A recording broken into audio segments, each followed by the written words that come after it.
உப்பு காத்து ஊத காத்து சுத்தும் கடல் கரைய பார்த்து சத்தியமா கோயில் கொண்ட சுப்பையா எங்க குப்பத்துக்கு குல விளக்கு நீ ஐயா.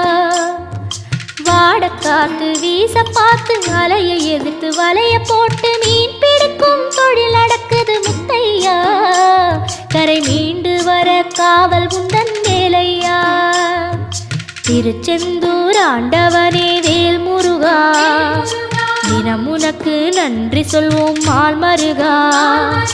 திருவடியில் தவம் இருப்போம் திருமுருகா.